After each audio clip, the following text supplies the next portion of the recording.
वृंदावनेश्वरी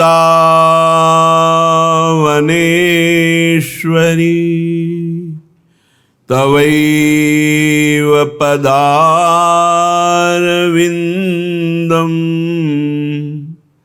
प्रेमामृतैकमकरन्द रसौघपूर्णम्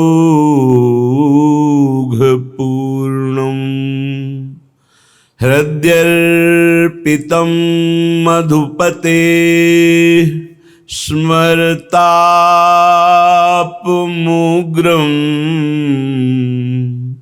निर्वापयत् परम शीतलमाश्रयामि परम शीतल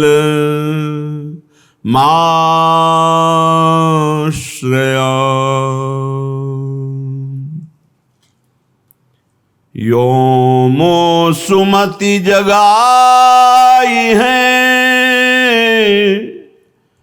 शिव्यास सुवन करुणामय। आज महाप्रभु श्री हरिवंश चंद्र जी का पावन चरित्र अपने लोग कथन श्रवण करते हैं, क्योंकि कल महाप्रभु का प्रादुर्भाव जन्मतिथि है। आचार्य और भगवान एक ही हैं।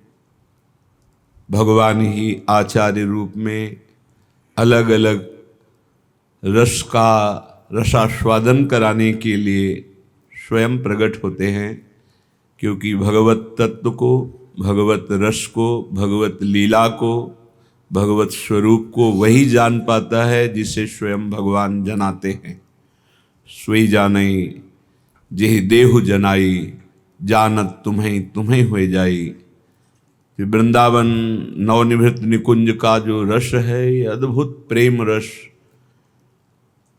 शास्त्रों में, संतों में, जगत में प्रसिद्ध है कि वृंदावन प्रेम धाम है। ये प्रेम भूमि है।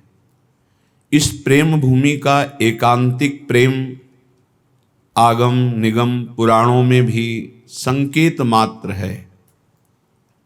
संपूर्ण प्रेम रस का वर्णन करने में तो कोई समर्थ नहीं, क्योंकि अनिर्वचनीयम प्रेम स्वरूपम। प्रेम का परिचय स्वयं प्रेम कर सकता है, दूसरे की सामर्थ्य नहीं है। तो हित, हित अर्थात प्रेम, प्रेम ही हरिवंश चंद्रजू के रूप में प्रकट हुआ। ये हितावतार है, प्रेम का अवतार है। महाप्रभु हरिवंश चंद्रजू प्रेमानंदोत्पुलकित गात्रो विद्युद्धाराधर समकांति श्री राधा कृष्णो मनसि दधानम वंदेहम श्रीहित हरिवंशम राधैवेष्टम संप्रदायिक कर्ताचार्यो राधा मंत्रदः सद्गुरुश्च मंत्रो राधा यस्य सर्वात्मनैवं वंदे राधा पाद पद्म प्रधानम।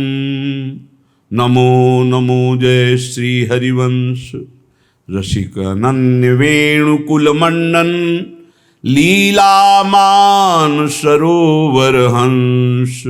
नमो नमो जय श्री हरिवंश। नमो जयति श्री वृंदावन सहज माधुरी रास विलास प्रशंस। आगम निगम अगोचर राधे चरण सरोज व्यास अवतंस। नमो नमो जय श्री हरिवंश। व्यास नंदन व्यास नंदन व्यास नंदन गाइए, जिनको हित नाम लेत दंपति रति पाइए, दंपति रति पाइए। रास मध्य ललितादिक प्रार्थना जुकीनी, करते सुकुमारी प्यारी बंसी तब दीनी। सोई कलि प्रगट रूप वंशी वपुधार्यो, कुंज भवन रास रवन त्रिभुवन विस्तार्यो।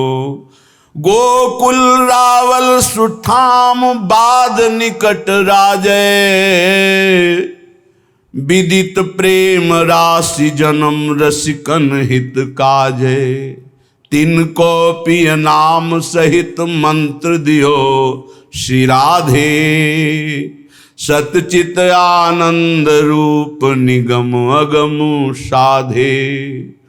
श्री वृंदावन धाम तरनि जासु तीरवासी, श्री राधापति रति अनन्य करत नित खवासी। अद्भुत हरियुक्त वंश भनत नाम श्यामा, जैसी रूप लाल हित चित दे पायो विश्रामा। एक समय नवनिवृत्त निकुंज में नवम नवम लीला का रसास्वादन सहचरियों को कराने वाले प्रिया प्रीतम जो परम प्रेम से प्रफुल्लित होकर रास मंडल की रचना करी। अद्भुत रास, ये जो गोपी मंडल मंडिता, ये भगवान ने अवतार लेकर कुछ रास का रसास्वादन कराया, लेकिन निरंतर नित्य महारस वर्षण नवनिवृत्त निकुंज का रास, जिसमें महादेव जी का भी प्रवेश नहीं। वृंदावन अवतार लीला में महारास गोपी मंडल मंडिता, इसमें एक रात्रि के लिए भगवान शंकर का प्रवेश है।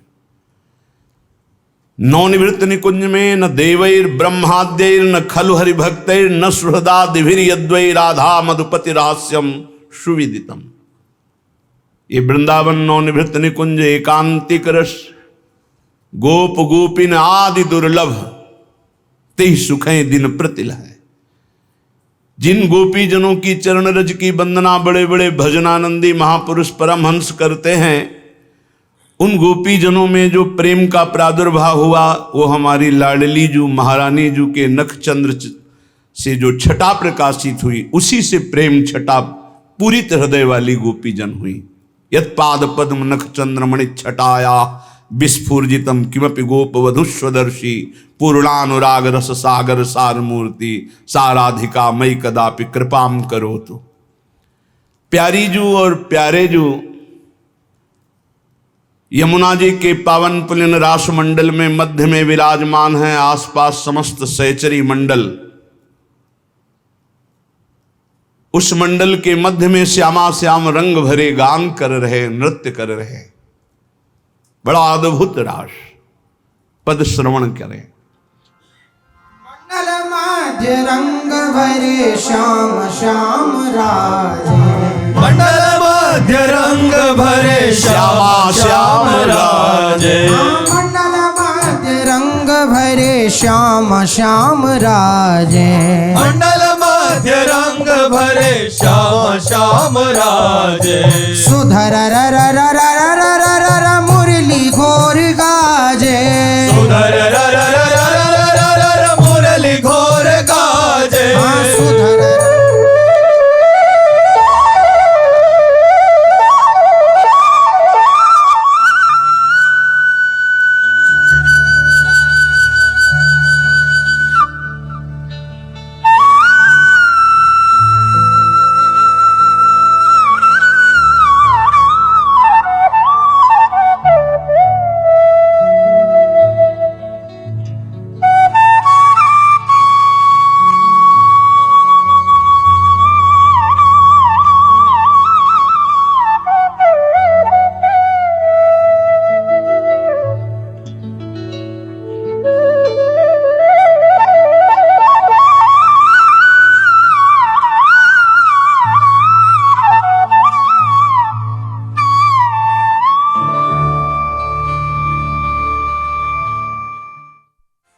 सुधर र र र र र र र र र मुरली घोर गाजे सुधर र र र र र र र र र मुरली घोर गाजे तेरी मंडल मध्य रंग भरे श्याम श्याम राजे मंडल मध्य रंग भरे श्याम श्याम राजे हे गान करत ब्रज भाम लेत सुंदर सुगर तान गान करत ब्रज भाम लेत सुंदर सुगरता हे गान करत ब्रज भाम लेत सुंदर सुगर तान गान करत ब्रज भाम लेत सुंदर सुगरता हे अंग अंग अभिराम मन में छवि लाजे अंग अंग अभिराम मन में छवि लाजे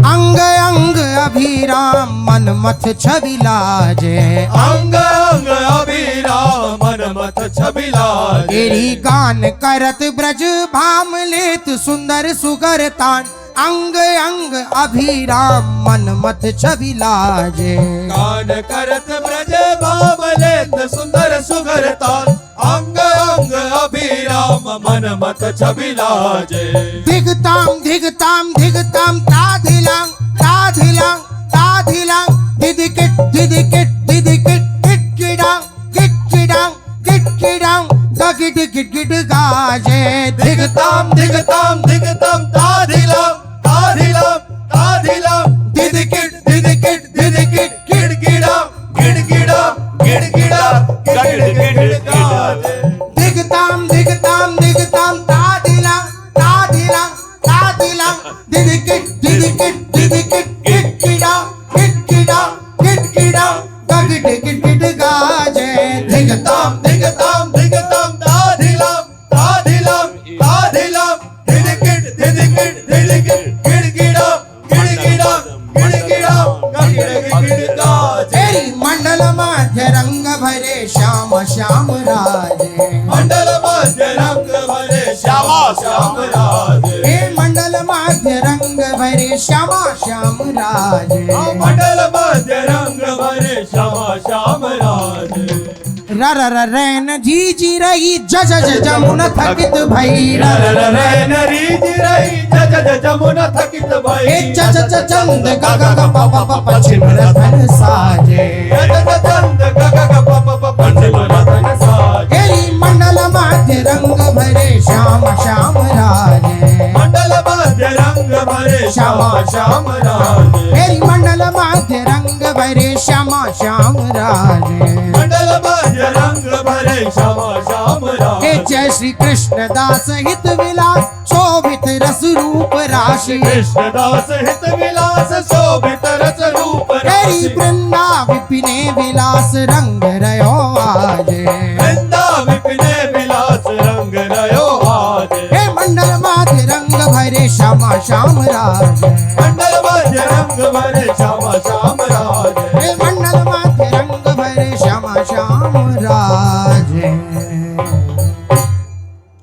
आज नचत नवल लाल आज नचत नवल लाल साजी साजी झुन्ना आज नचत नवल लाल साज साज चिन्ना हे आज नचत नवल लाल साजी साज छिन्ना आज नचत नवल लाल साज साज छिन्ना धिक धिलाम बाजत तकी तकी धिलाम धिग दिलाम बाजत तक तक दिलाम हे धिक दिलाम बाजत तकी तकी धिलाम धिग दिलाम बाजत तक तक दिलाम हे नाचत नैना भिराम धकट धकट धिन्ना नाचत नैना विराम धकट धकट दिल तेरी नाचत नैना भिराम धकट धकट धिन्ना नाचत नैना विराम धकट धकट दिल तेरी आज नचत नवल लाल साजी साज छिन्ना आज नचत नवल लाल साज साज छिन्ना तेरी लचकी लचकी गतिन लेत ठुमक ठुमक चरण देत लचकी लचकी गतिन लेत ठुमक ठुमक चरण तेरी देत कर की करतार देत बदत ठोम ठिन्ना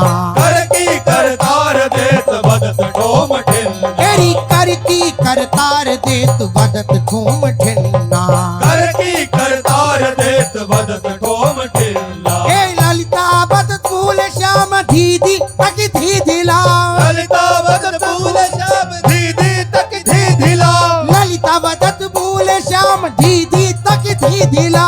ललिता वदन फूल श्याम दीदी तक धीधिला। हे प्यारी हित रूप लाल नचो छनन छिन्ना, प्यारी हित रूप लाल नचो छनन छिन्ना। हे आज नाचत नवल लाल साज साज छिन्ना, आज नाचत नवल लाल साज साज छिन्ना। आज नाचत नवल लाल साज साज छिन्ना। आज नाचत नवल लाल साज साज छिन्ना।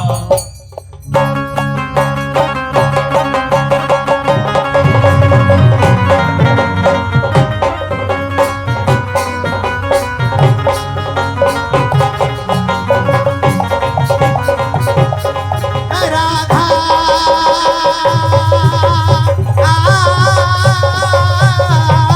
खेलत रास रसिक ब्रज वर्णन, जो तेरे अंश दिए भुज दंडन।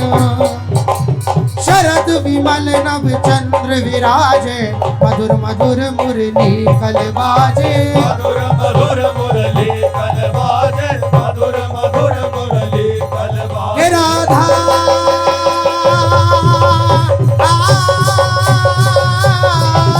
अतिराजत घनश्याम तमाला, कंचन मेली बनी ब्रजवाला। तेरी बाजत ताल मृदंग उपंगा, गान मदत मन कोटि अनंगा। गान मदत मन कोटि अनंगा, गान मदत मन कोटि अनंगा। राधा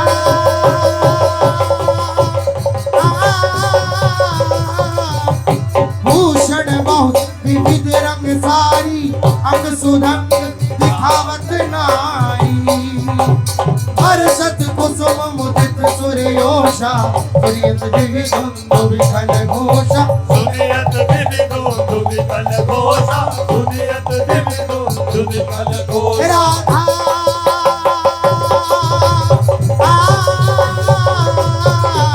हित हरिवंश मगन मन श्यामा, राधा रमण सकल सुख धामा। एरी खेलत रास रसिक ब्रज मंडन, जो तेरे अंश दिए भुज दंडन। जो तिन अंश दिए भुज दंडन, तिन अंश दिए भुज दंडन। श्री प्यारीजू और प्यारेजू सखियों के मध्य में अद्भुत नृत्य, अद्भुत गायन, अद्भुत रास सुख की वर्षा करे। प्यारीजू के सुख हेतु श्री लालजू महाराज नवनागर हैं, समस्त कलाओं के आचार्य हैं, अद्भुत नृत्य करते हैं। फिर लालजू के सुख के लिए श्री लाडलीजू सुधंग नाचत नवल किशोरी, थे थे कहत चहत प्रीतम दिशि, बदन चंद्र मनो त्रसित चकोरी। तान बंधान मान में नागरी। प्यारीजू ऐसी नवीन कलाएं प्रकट करते हैं कि समस्त कलाओं के आचार्य लालजू भी जान ही नहीं पाते कि कौन सी कला है। यहां तक कि रास के बाद तो वो विनय करते हैं कि मुझे भी ये नृत्य की गतियां, ये कलाएं, ये भावभंगियां आप सिखा दीजिए। तो हरिराम व्यास जी एक पद में कहते हैं, पिय को नाचन सिखवत प्यारी, मान गुमान लकुटलिए ठाढ़ी, डरपत कुंज बिहारी। ऐसा प्यारीजू ने अद्भुत नृत्य, अद्भुत रस की वर्षा। तान बंधान मान में नागर, देखत श्याम कहत हो अहो आश्चर्य है, आश्चर्य है। बरबस चित्त का अपहरण श्री मदन मोहन विश्व मनमोहन लालजू के मन का श्री लाडलीजू ने। लाडली लाल के ऐसे महासुख रास और अद्भुत विलास सुख को श्री ललिताजू ने जगत के प्राणी कैसे प्राप्त कर पावे ये विचार किया। रास मध्य ललिताज प्रार्थना जो कीनी, हाथ जोड़ा और कहा, हे प्रिया प्रीतम, हे श्यामा श्याम, आपकी ये नवनिवृत्त निकुंज की एकांतिक विलास लीला और रास लीला, रहस्य रहस्य मोहन पिय के संगरी लड़ेती अति रस लटकत, ये रस अवतार लीला में भी नहीं। जहां खंडन अधर करत परिरंभन चत जघन दुकूल उर नखपात तिरिछी चितवन दंपति रस समतूल। ये आगम निगम पुराणों में भी नहीं, ये वृंदावन नौ निकुंज निज महल में प्यारे जू के अद्भुत सुख को जगत के प्राणी कैसे प्राप्त कर पावे, ये सखियां आचार्य हैं। रास मध्य ललितादिक प्रार्थना जो की नहीं। हे प्रिया प्रीतम, भूमंडल के जीव, जगत के जीव इस महान अद्भुत विलास और रास रस को कैसे प्राप्त कर पाए, क्योंकि द्वापर में भगवान श्री कृष्ण जी का जो प्रादुर्भाव हुआ उसमें अधरों में बंसी विराजमान करके जो आकर्षण किया वो कृष्ण आकर्षण, उसमें प्रभु के प्रति कांता भाव और रास सुख। लेकिन युगल सरकार के सुख का रसास्वादन निज किंकरी भाव से, ये बहुत आगे का विषय है।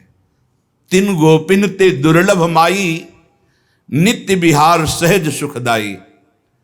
इसके लिए ललिता जी को विचार हुआ कि भूतल के प्राणी इस नित्य विहार रस भजन को कैसे प्राप्त कर पाए। प्यारी जू से प्रार्थना की, प्यारे जू की तरफ प्रश्नवाचक दृष्टि से बात की, दृष्टि से कि हमारे सुख संपादन में सर्वश्रेष्ठ रस रसिक चूड़ामणि, ये ललिता जो ऐसा चाह करती हैं कि भूतल के प्राणी सर्वोपरि भजन महामाधुर्य रस वृंदावन नित्य विहार रस, इसको कैसे प्राप्त करें। तो लालजू ने अपने कर कमल में विराजमान वंशी जी को प्रदान किया। प्यारी जू ने वो वंशी ललिता जी को दी और ललिता जी से कहा कि हमारे अद्भुत सुख का रहस्य जानने वाली ये बंसी सखी जो हित सजनी के स्वरूप में आपके समीप रहती हैं, बंसी के स्वरूप में लालजू के कर कमल में रहती है और हित स्वरूप से हम दोनों के हृदय में रहती हैं। हित स्वरूप सो बिव हिये, बिव कर बंसी माही, सखी स्वरूप सखीन सो यो हित निकट रहाए। हित का अवतार होगा, क्योंकि तत्सुख भाव के बिना नवनिवृत्त निकुंज के रस का परिचय ही नहीं मिल सकता। भगवत रसिक रसिक की बातें रसिक बिना को समझ सके ना।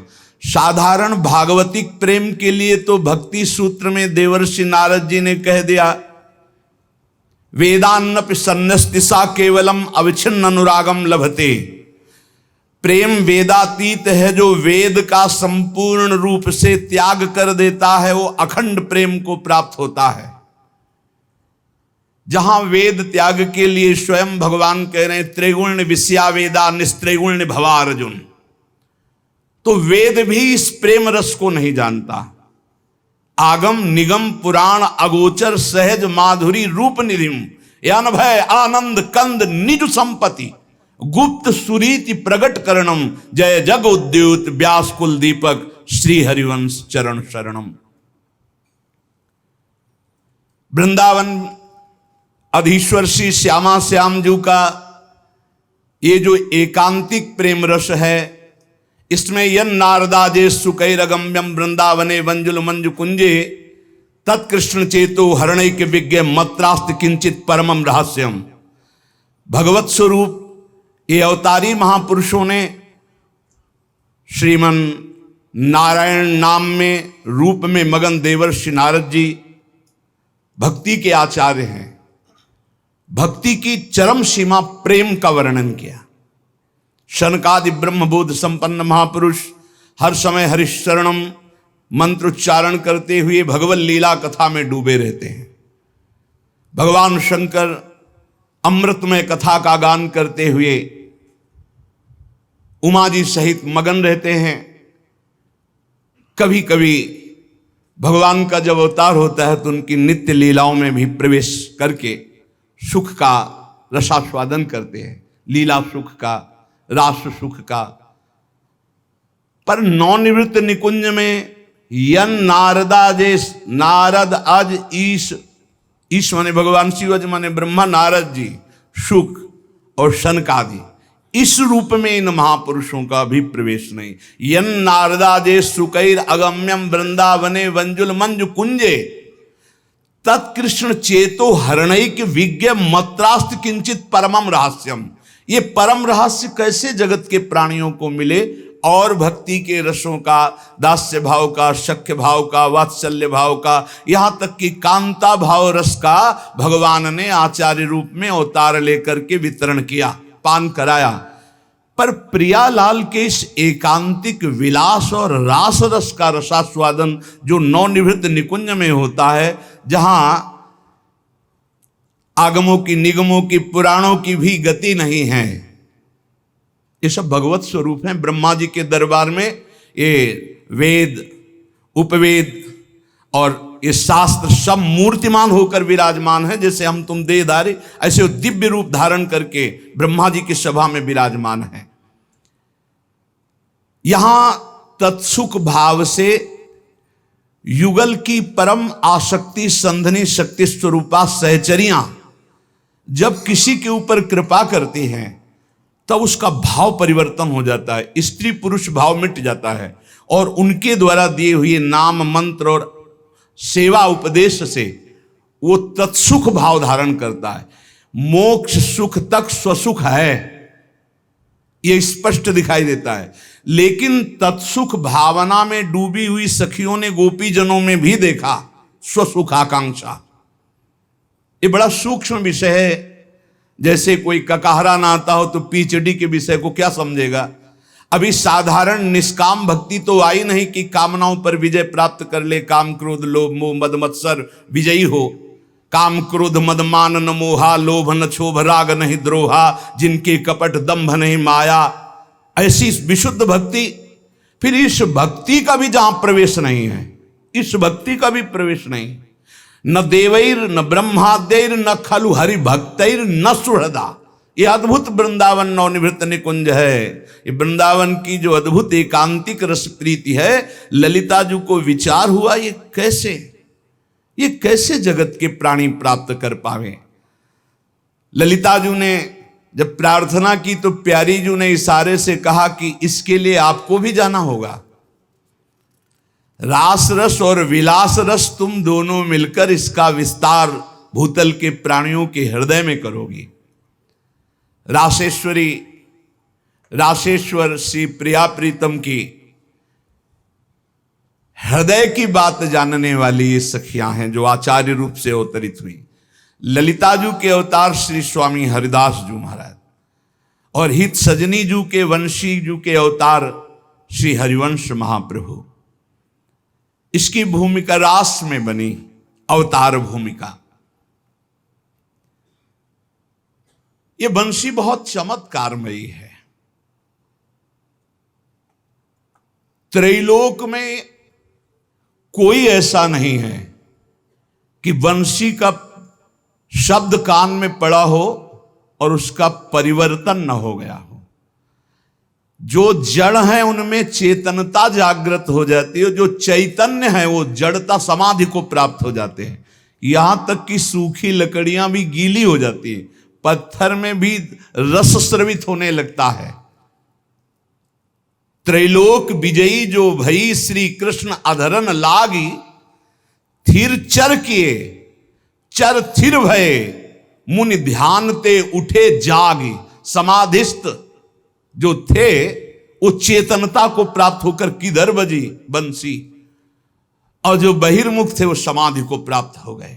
यमुना की धारा रुक गई, वायु का प्रवाह रुक गया, खगमृग पशु पंछी मौन व्रत धारण किए हुए मानो मुनि परमहंस हों।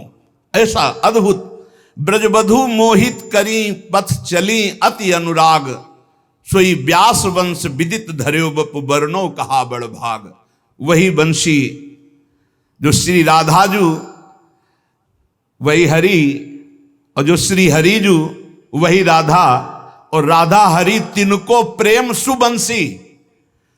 सुबंसी श्री हरिवंश धर्यो बपू, रुचिर नाम जगत पर संसी, प्रिया प्रीतम का मिलित प्रेम ही बंसी रूप में है, और वही बंसी बपु धारण करके हरिवंश रूप में प्रकट हुई। आहा, कहा रसमय रच्यो द्वय अक्षर को नाम, राधा राधा, बंसी की जीवन यह मंत्र परम अभिराम। ये प्रभु के अधरों में जो बंसी विराजमान है, कोई बांस की बांसुरी नहीं है, ये हित है, मूर्तिमान प्रेम। कहीं आपने पढ़ा जब भगवान ने अवतार लिया तो अमुक वन से अमनिया करके बांस लाया गया और फिर अमुक कारीगर ने बंसी बनाई? नहीं, ये श्री कृष्ण स्वरूप प्रेम में वपु धारण करने वाली ये बंसी है, भगवान के साथ ही अवतरित हुई है। इस रहस्य को कोई नहीं जानता। कहीं आपको कि अमुक कारीगर ने बंसी की रचना की, अमुक बांस वन से ला करके और फिर प्रभु को, नहीं। ये जैसे भगवान सच्चिदानंद नित्य, ऐसे भगवान के आभूषण, भगवान के वस्त्र, भगवान के अस्त्र और भगवान का सब कुछ चिदानंदमय। श्यामा श्याम का प्रेम ही बंसी रूप में विराजमान है। राधा माधव का प्रेम मूर्त रूप हुआ वो हरिवंश चंद्रजू के रूप में। ये प्रेम मूल है। जो बंशी जी हैं, रसमूल मुरलिका आनंदिनी, ये रस की मूल है। बड़ा चमत्कार बंशी जी का, इसे कोई समझ नहीं पाया। एक भी गोप उठ करके नहीं गया, बजी तो यहीं, एक भी गोप नहीं गया, एक भी ऋषि मुनि नहीं भाग के आए। सब जो जहां जैसे था वहीं शिथिल कर दिया। आकर्षण किसी का नहीं किया बंसी जी ने, सिर्फ गोपी जनों का किया। आप पढ़ करके देख लीजिए, द्वापर में जो भगवान के अधरों में विराजमान होकर श्री कृष्ण आकर्षण में प्रेम क्लीम, ये श्री कृष्ण आकर्षण, राधाकर्षण, श्री कृष्ण आकर्षण। लेकिन जब बंसी जी अवतार धारण करें तो युगल आकर्षण, प्रिया प्रीतम, प्रधानता राधा चरण ठसक। लालजू महाराज के अधरों में विराजमान बंसी का एक व्रत है, रसना कटो जो अन रटो, निरख अन फुटो नयन, श्रवण फुटो जो अन सुनो, श्री राधा जस बैन। ये अद्भुत प्रेम। लालजू इस परा विद्या का निरंतर जप करते रहते हैं अपनी रसेंद्री से और वंशी से। इसीलिए बंसी इनके अधरामृत का पान स्वीकार करती है। नहीं, वो अनन्य है। लालजू के अधरों में विराजमान होकर निरंतर जो रसास्वादन करती है अधरामृत का, वो इसीलिए कि हरि रसना राधा राधा रट, ये उच्छिष्टामृत भुक्त वैव, ये अनन्य है। बंशी अनन्य है, अन्य उच्छिष्ट नहीं पा सकती, राधा उच्छिष्ट। राधा नाम सुधा रसम लालजू की जिह्वा में विराजमान है। जपत हरि विवस तव नाम प्रतिपद विमल, मनसि तव ध्यान ते निमिष नहीं टरिबो। इसलिए बंसी हर समय इनके अधरों में जब विराजमान होती है तो रसास्वादन करती है। मानो लालजू अपने अधरों में विराजमान करके बंसी को भोग लगा रहे हैं, राधा रस सुधा का। लालजू महाराज का आंतरिक हृदय प्रियाजू हैं और प्रियाजू महाराज का आंतरिक हृदय लालजू हैं। श्याम रंग श्यामा रंगी, श्यामा के रंग श्याम, और सहचरी का हृदय श्यामा श्याम है। बड़ा प्रेम गरु है सहचरी का। लालजू की रूप माधुरी, लावण्य माधुरी देखकर प्रियाजू चकोरी की भांति उनके रूप रस का पान करती है। लाडलीजू के मुख चंद्र को देख करके लालजू के नेत्र चकोर भय बेसुध हो जाते हैं, और सखियां दोनों युगल के रूप मुख चंद्र का पान करके सावधान होकर सेवा कर रही। इसलिए सखियों का प्रेम बहुत गरु प्रेम है। वंशी जब ललिताजू के कर कमल में दी, तो ललिताजू राधाष्टमी में जब उत्सव मनाया जाता है हमारे यहाँ प्यारीजू के प्रादुर्भाव का, तब उस समय ललिताजू के प्रादुर्भाव का उत्सव मनाया जाता है। स्वामी श्री हरिदास जी महाराज का जो प्रादुर्भाव, वो ललिताजू ही तो पधारी। ये जो बंसी प्रकट हुई है, आप सच्ची मानिए इसका नाद जो श्रीमद चतुरासी जी है, ये बंसी नाद है। एक बार यदि 24 घंटे में इस नाद का पाठ कर ले, 84 जी का, ये आई ही इसीलिए है। 84 लाख योनियों से छुटकारा हो जाएगा। वृंदावन की भूमि में बैठ करके जब किसी से सत्य बुलवाने की बात कही जाती तो कहा जाता मंदिर में चढ़ करके बोलो। तो यहां वृंदावन की भूमि में बैठकर आचार्य चरण ने जो कहा, श्री पूज्य रूपलाल गोस्वामी जी, छुटी 84 भ्रमंते निरखे जुगल किशोर, बड़े बड़े महापुरुषों ने कहा। और स्वयं मोक्ष धर्मावलंबी भगवान विश्वनाथ जी के कृपा प्रसाद से पूर्ण कोई आकांक्षा नहीं किसी रस की, तब उन्होंने इस रस की आकांक्षा जागृत की। और इस रस का रसास्वादन जब चतुरासी जी को मिला, तो उसके बाद हम कह सकते हैं कि हम जहां समझते थे निष्काम थे, वहां वो निष्कामता नहीं थी जो श्री जी के चरणों में आने के बाद पता चला कि हम सकाम ही थे। हम मोक्ष को निष्काम समझ रहे थे, लेकिन श्री जी के चरणों में आने के बाद पता चला मोक्ष भी एक कामना है। जिस रस के बाद मोक्ष की भी कामना नष्ट हो जाती है, वो अद्भुत रस श्रीमद चतुरासी जी में। एक बार रोज चतुरासी जी का गायन करे तो 84 लाख योनियों में नहीं। वहां तो सिर्फ गोपीजनों का आकर्षण बंसी जी ने किया। श्री लालजू के अधरों में विराजमान बंसी जी का चमत्कार त्रिभुवन में तो प्रसिद्ध है, पर काम बना सिर्फ गोपीजनों का। एक भी कोई सखा, एक भी कोई ग्वाल बाल, एक भी कोई देवता या कोई ऋषि मुनि पधारा हो तो हमें बताना। पता नहीं महाराज महादेव जी के हृदय में ऐसा आकर्षण बंसी जी ने किया कि गोपी बन के आ गए। और तो हमें प्रसंग नहीं मिला कि महाराष्ट्र में किसी का और का प्रवेश हुआ हो। आई ब्रजनार सुनत बंसी रो गृहपति बंधु विसारे, दर्शन मदन गोपाल मनोहर मनसिज ताप निवारे। लेकिन जब बंसी स्वरूप हरिवंश चंद्रजू ने अवतार किया, अपना प्रादुर्भाव, अपना वपु धारण किया प्रगट में इस कलिकाल में, तो कोई भी हो, पुरुष हो, स्त्री हो, बालक हो, वृद्ध हो, सब इस वंशीनाद के आकर्षण में प्रिया प्रीतम के प्रेम के रस के मतवाले हो गए। भगवत मुदित जी रसिक अनन्यमाल में लिखते हैं कि हरिवंश चंद्रजू की जो शरण भये हृदय से, वो सब रस सिद्ध महापुरुष भये। हृदय से जो तनुवांग मनोभीर अमलई सोहम तो वाश्रिता। बड़े करुणा में प्रभु स्वयं बंसी जी के चरण चापते रहते हैं, अधरों की सैया पर विराजमान करके। ये चरण चापना है, बंसी जी के चरण चापते रहते हैं, अधर रूपी सिंहासन पे विराजमान करके कर कमल से बंसी जी के चरण चापते रहते हैं। और कर्ण कुंडल हिलते ना, मानो बंसी जी की आरती कर रहे, चमकते हुए कर्ण कुंडल, तो मानो बंसी जी की आरती कर रहे हैं। और अपने अधर सुधारस का हर समय भोग लगाते रहते हैं बंसी जी का। ऐसे प्रभु की महासामर्थ्यमयी बंसी जी इस कलिकाल में प्रकट हुए। जिस समय महाप्रभु हरिवंश चंद्रजू प्रकट हुए, उस समय बड़े बड़े महापुरुष प्रकट हुए अन्य अन्य प्रांतों में।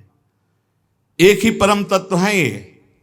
सेवक जी महाराज जो भगवान श्री कृष्ण चंद्रजू गीता जी में कहते यदा हि धर्मस्य ग्लानिर्भवत भारत अभ्युत्थानम धर्मस्य तदात्मानं सृजाम्यहं परित्राणाय साधूनां विनाशाय च दुष्कृताम धर्म संस्थापनार्थाय संभवामि युगे युगे। तो सेवक जी कहते हैं जब जब हो ये धर्म की हानि तब तब तनु धरी प्रगट त्यानी जानी और दूजो नहीं, दूसरा नहीं, वही प्रभु विविध आचार्यों के रूप में अवतरित होते हैं। हरिवंश महाप्रभु का प्रादुर्भाव विक्रम की 16वीं शताब्दी के मध्य भाग में हुआ। लगभग आधी शताब्दी तक इस धराधाम पर विराजमान रहकर रसिकों को युगल प्रेम रस का पान कराने वाले महाप्रभु, जिस समय महाप्रभु हरिवंश चंद्रजू का प्रादुर्भाव हुआ उस समय भारतवर्ष में चारों ओर आतंक छाया हुआ था। दिल्ली के सिंहासन पर लोधी वंश का अधिकार था। म्लेच्छ की बहुतायत हो गई थी। म्लेच्छ का तात्पर्य है जो मांस भक्षण करते हैं, मदिरा पान करते हैं, पराई स्त्रियों से व्यभिचार करते हैं, नाना प्रकार के वैदिक सिद्धांतों के विरुद्ध आचरण करते हैं। हमारे यहां उनको म्लेच्छ कहते हैं। म्लेच्छ भाव की बहुत बड़ी वृद्धि हो चुकी थी। भारतीय सनातन धर्म का संहार करना ही उनका स्वभाव था। तलवार के बल से नष्ट भ्रष्ट करना और उनको रौंद करके अपने म्लेच्छ धर्म में, ऐसा उस समय बर्ताव हो रहा था। बड़े बड़े भगवत मंदिरों को तलवार की धार उतार दिया, काट दिया जाता, तोड़ दिए जाते थे। तीर्थ स्थानों में रहने वाले संतों को, भक्तों को पीड़ा पहुंचाई जाती, मार दिए जाते, तीर्थ स्थानों को भ्रष्ट कर दिया जाता।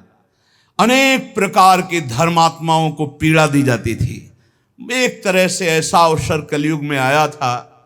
अभी कह रहे हैं अभी जो समय चल रहा है बहुत मंगलमय चल रहा है, ऐसा ना पीछे था ना आगे होगा। धर्म का समूलोच्छेदन, बस किसी तरह सनातन धर्म का, पर सनातन शब्द की परिभाषा ये लोग जानते ही नहीं। सनातन का कभी नाश करने में काल भी सामर्थ्यशाली नहीं है। ये तो काल के अंतर्गत ही जीव है। इनकी क्या सामर्थ्य कि सनातन धर्म कोई एक मेड़ नहीं है कि आप उसे मिटा दोगे तो सनातन मिट जाएगा। सनातन मिट जाएगा तो अनंत ब्रह्मांड मिट जाएंगे। सनातन ब्रह्म का नाम है, भगवान का नाम है। ये वायु सनातन है, अग्नि सनातन है, जल सनातन, ये भूमि सनातन। सनातन को मिटा दे ऐसा कोई पैदा ही नहीं हुआ। सनातन, हाँ, सनातन को छीण कर जरूर करने की कोशिश की गई। हमारी वैदिक सिद्धांत, धार्मिक संस्कृति बड़ी ही अव्यवस्था उस समय। आज हम कह रहे हैं कि हम चीख चीख के भगवत यश गान कर रहे हैं तो हमें कोई पीट नहीं रहा। पीछे ऐसे था और आगे ऐसे होगा। भगवत यश गाओगे तो गोली मार दी जाएगी। समय देखना, पीछे ऐसा था। आपने नहीं सुना जब 10 गुरुओं की चर्चा हुई तो नहीं सुना कैसे गुरुओं के साथ बर्ताव किया। जब महापुरुषों की चर्चा, अभी कल परसों प्रेमदास जी की चर्चा, टुकड़े टुकड़े कर दिए गए उनके शरीर के इसी धाम में। चारों ओर विकराल आतंक छाया हुआ था। सब डर गए थे भक्ति के विषय में। कोई भगवान की भक्ति करने के लिए उत्साह प्रकट बाहर चौड़े पे नहीं कर सकता था। तब भगवान ने विचार किया और आचार्य रूप में एक साथ बहुत रूपों में अवतरित हुए। उस समय भरमार लग गई वैष्णव महापुरुषों की, एक से एक सामर्थ्यशाली, जो तप बल, भगवत बल, नाम वाणी में डूबे हुए, जिनके प्रभाव से ही माया का प्रपंच नष्ट हो जाए और भक्ति का प्रभाव जग जाए। भारतीय संस्कृति को मानो प्राण निकल रहे थे, फिर संजीवनी मूरी मिल गई। ऐसा समय आया। सेवक जी महाराज सेवक वाणी में वर्णन करते हैं जिस समय महाप्रभु का प्रादुर्भाव हुआ। कलयुग कठिन वेद विधि रही, धर्म कहूं नहीं दीखत सही, कही भली को ना करे, उद्वस विश्व भयो सब देश, धर्म रहित मेदिनी नरेश, म्लेच्छ सकल पहुमी बढ़े, सब जन करहीं आधुनिक धर्म, वेद विहित जाने नहीं कर्म, तो मर्म भक्ति को क्यों लहें, बूढ़त भव आवे न उसास, जस बरनो हरिवंश विलास, श्री हरिवंश ही गाई हो, जय जय श्री हरिवंश ही गाई हो।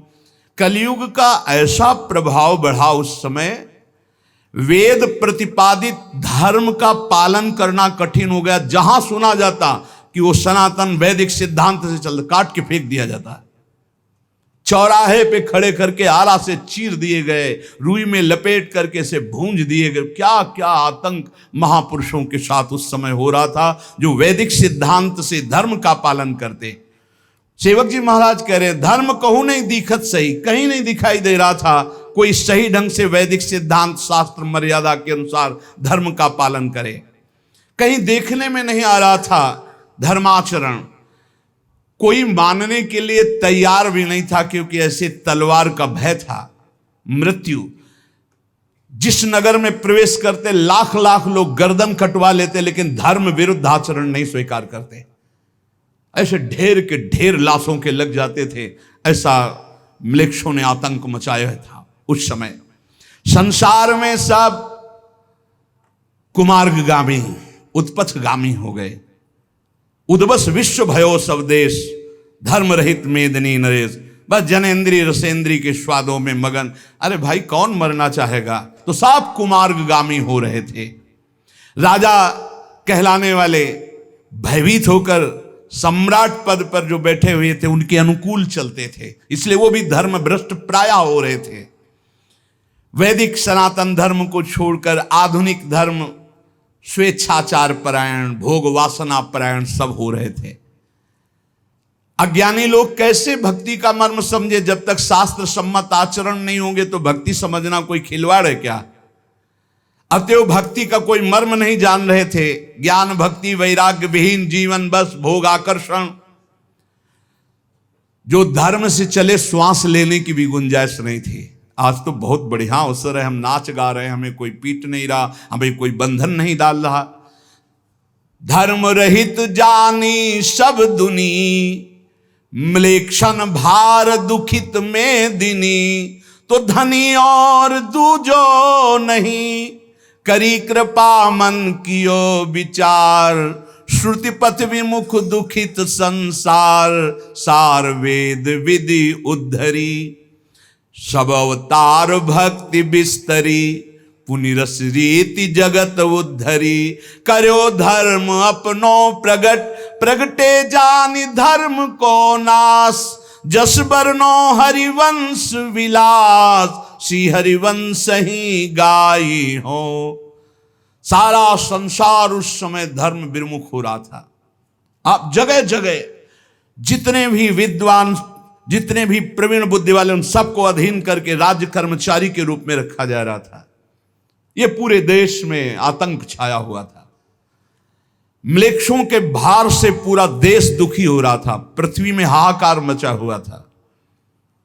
भाग गए वृंदावन से बड़े बड़े रसिक, इधर उधर अपने ठाकुर लेकर के। यहां कोई भक्ति नहीं कर सकता था, काट के फेंक दिए जाते, ऐसा अवसर था। जब जानी और दूजो नहीं, वही परम तत्व, उसी को भगवान कहते हैं, उसी को परमात्मा कहते हैं, उसी को ब्रह्म कहते हैं। प्रेमी जन उसी को प्रेम कहते हैं, उसी को लाडली लाल कहते हैं। वही अवतार लेते। कोई दो तत्व तो नहीं है इस जगत में कि आचार्य रूप में कोई और आता है, प्रभु रूप में कोई और आता है। श्री हरिवंश चंद्र जो महाराज स्वयं प्रभु ही हैं। महाप्रभु चैतन्य देव स्वयं युगल सरकार का मिलित रूप। भगवान निम्बारकाचार्य, वल्लभाचार्य, बड़े बड़े जितने महापुरुष, ये स्वयं भगवान पधारे, कोई और नहीं है। जानी और दूजो नहीं। महाप्रभु हरिवंश चंद्रजू जिस समय प्रकट हुए उस समय बहुत अत्याचार छाया हुआ था। जगह जगह पर आतंक था, पर ऐसा नहीं कि उस समय कोई धर्मात्मा था ही नहीं। जो नाम जप करते हैं, मंत्र जप करते हैं, प्रभु की आराधना करते हैं, तो प्राणों की परवाह नहीं करते। लाखों में तुम कितनों को मारोगे, कोई ना कोई तो बचा ही रहेगा। विनाश तो कोई नहीं कर पाया। भगवान परशुराम जी ने संकल्प लिया था कि पृथ्वी को क्षत्रियों से विहीन कर दूंगा जो राक्षसी स्वभाव के हैं। 21 बार फरसे से काट काट, तो क्या क्षत्रिय विहीन हो गई क्या पृथ्वी? ये भगवान की सृष्टि है। ऐसा ही तो ऐसा नहीं था कि उस समय कोई बड़े महापुरुष नहीं थे, उस समय कोई धर्मात्मा नहीं थे, पर था बड़ा आतंक म्लेच्छों का।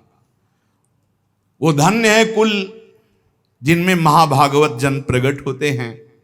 कुलम पवित्रम जननी कृतार्था वसुंधरा भाग्यवती च तेन स्वर्ग स्थितास्ते पितरोपि धन्या येषाम कुले वैष्णवा नाम धेयम। वही कुल धन्य है, परम पवित्र है, जगत पूज्य कहा जाता है जिस कुल में भगवत स्वरूप किसी महापुरुष का प्रादुर्भाव होता है।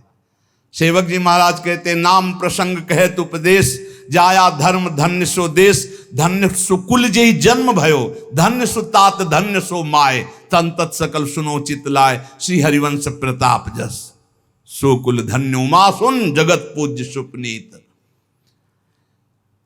महाप्रभु हरिवंश चंद्र जी जिस कुल में प्रकट हुए, परम पावन पवित्र वैदिक मार्ग अनुयायी और युगल सरकार की भक्ति संपन्न था। इस कुल में श्री राधा मोहन जी की सेवा कुल परंपरागत चलती थी। हिताचार्य चरण के पूर्वज उत्तर प्रदेश के सहारनपुर जिले में स्थित देवबंद, जिसे देववन कहते हैं, इस नगर में रहते थे महाप्रभु के पूर्वजन। वे कश्यप गोत्री यजुर्वेदी माध्यन्दिनी शाखानुयायी गौड़ ब्राह्मण थे।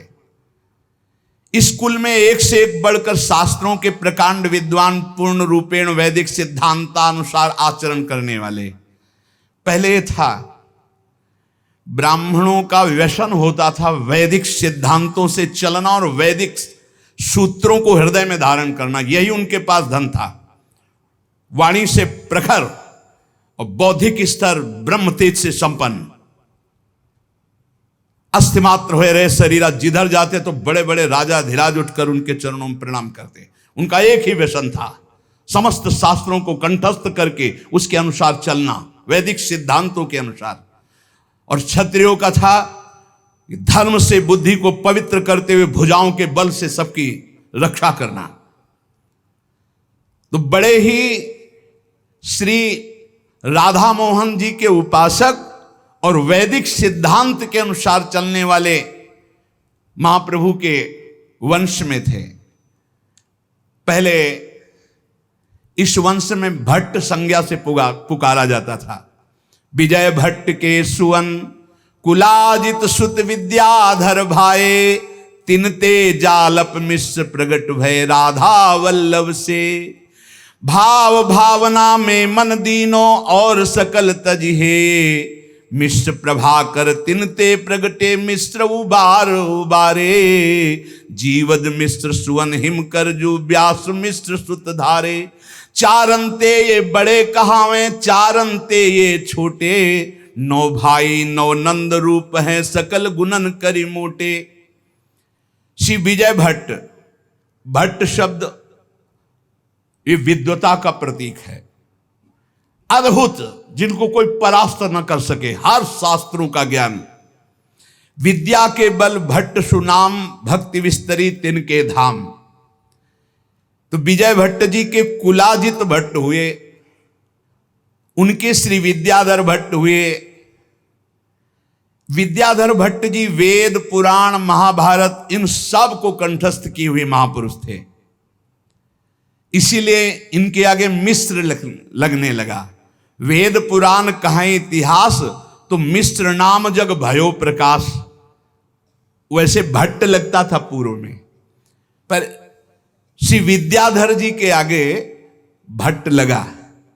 पर वेद पुराण इतिहास इन सब के मर्मज्ञ तो उनसे श्री जालप मिश्र जी हुए। युगल सरकार के बड़े ही उपासक थे राधा मोहन जी के। वहां के तत्कालीन राजा इनके शिष्यत्व को स्वीकार करके राजगुरु पदवी पर विराजमान किए हुए थे। उनके पुत्र हुए उदयकर मिश्र, उनसे जीवद मिश्र, फिर उनसे हिमकर मिश्र। महापुरुषों की वंशावली सुनने से संपूर्ण अविद्या नष्ट हो जाती है। हिमकर मिश्र परम बड़ भागी, प्रभु पद भजन रहे लो लागी। मुरलीधर करी भक्ति रिझाए, तिन प्रसाद ते नव सुत पाए। हिमकर मिश्र सदैव प्रिया प्रीतम के भजन में लगे रहते। इनकी भक्ति से रीझ करके मानो नव योगेश्वर प्रकट हुए हों या नवनंद प्रकट हुए हों। इनके 9 पुत्र हुए, केशवदास, रघुनाथ, गंगाधर, देवदास, गोपाल, उदयराम, पद्माकर, कल्याण जी और ये व्यास मिश्र जी। ये जो हरिवंश महाप्रभु के पिता होने का सौभाग्य प्राप्त किया, ये व्यास मिश्र जी। ये सभी महाभागवत शास्त्रों के परम मर्मज्ञ और वैदिक सिद्धांत के रहस्य के ज्ञाता, ब्रह्म तेज संपन्न।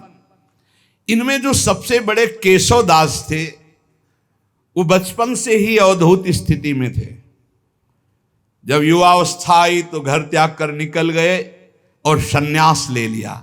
सन्यास का नाम पड़ा इनका श्री नृसिंहाश्रम स्वामी जी।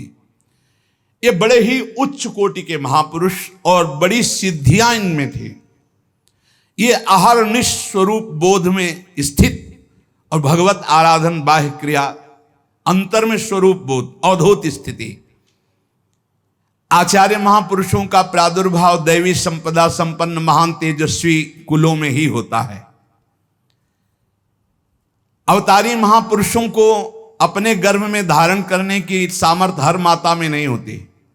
वो दैवी शक्ति संपन्न माता होती है, तभी उनको अपने उदर में धारण कर सकती है। इसीलिए दैवी संपदा संपन्न कुल में आचार्य महापुरुषों का अवतार होता है। इन सभी 9 भाइयों में 4 से छोटे और 4 से बड़े, मध्य में हरिवंश महाप्रभु के पिता होने का सौभाग्य मिला उनको, श्री व्यास मिश्र जी उनका नाम। ये वेद पुराण इतिहास सकल शास्त्रों में बड़े ही परम प्रवीण होते हुए इनका सबसे ज्यादा प्रभाव ज्योतिष शास्त्र में था। उस समय के भारत के सुप्रसिद्ध ज्योतिषियों में व्यास मिश्र जी थे।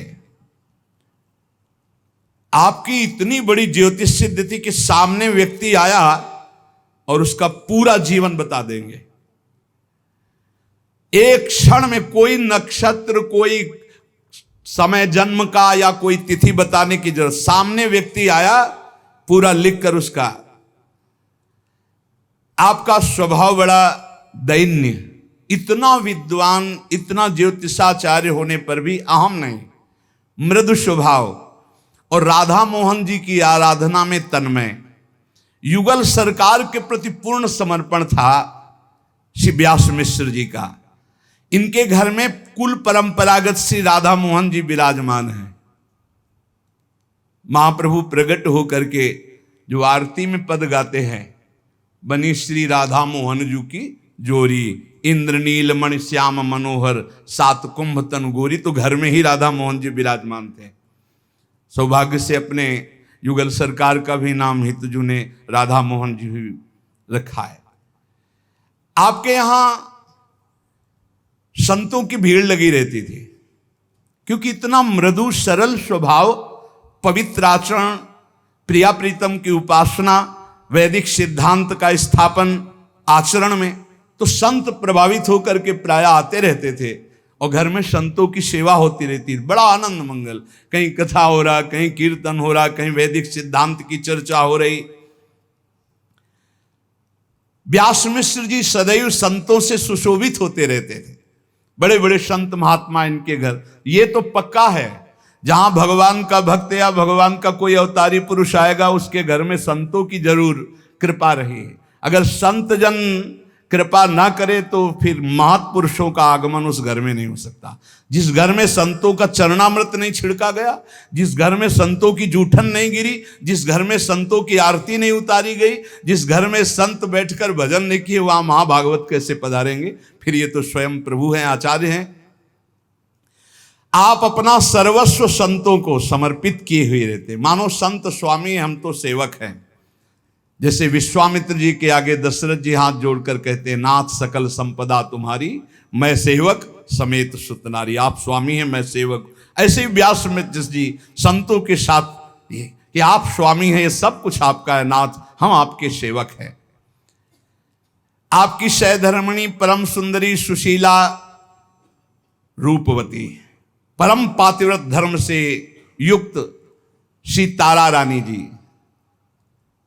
ये महाप्रभु को गर्भ में धारण किए। कितना हो भाग्य सौभाग्य, व्यास मिश्र जी पिता और तारा रानी जी माता। आपकी कुल परंपरागत बहुत संपत्ति थी, क्योंकि राजा महाराजे सब सेवक थे, तो आप एक स्वतंत्र राज वैभव की तरह जीवन, हाथी घोड़ा सेना रथ धन संपत्ति सब। 9 भाई व्यास मिश्र जी। देश देशांतर में व्यास मिश्र जी की ख्याति सुनकर दिल्ली की गद्दी पर आसीन तत्कालीन बादशाह, उसका नाम यहां नहीं दिया गया, बादशाह, पृथ्वीपति, देशाधिपति या नरेंद्र ऐसा कहकर वर्णन किया गया, लेकिन संकेत नहीं किया गया कि उस समय वर्तमान में बादशाह कौन था। गणित के अनुसार कोई लोधी वंश का या हुमायूं, ऐसा उस समय का, लेकिन स्पष्ट नहीं दिया गया, इसलिए इसमें यह नहीं कहा गया कि तत्कालीन बादशाह अमुक थे। जब व्यास मिश्र जी का यश सुना तो बुलाया, हमारे दरबार में उपस्थित हो।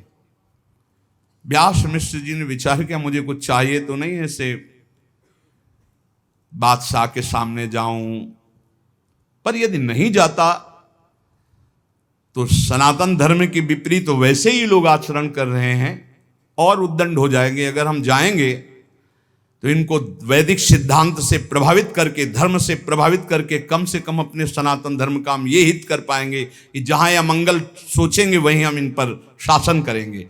ऐसा विचार करके बुलावे को ठुकराया नहीं और कहा हम आ जाएंगे, आप लोग जाइए।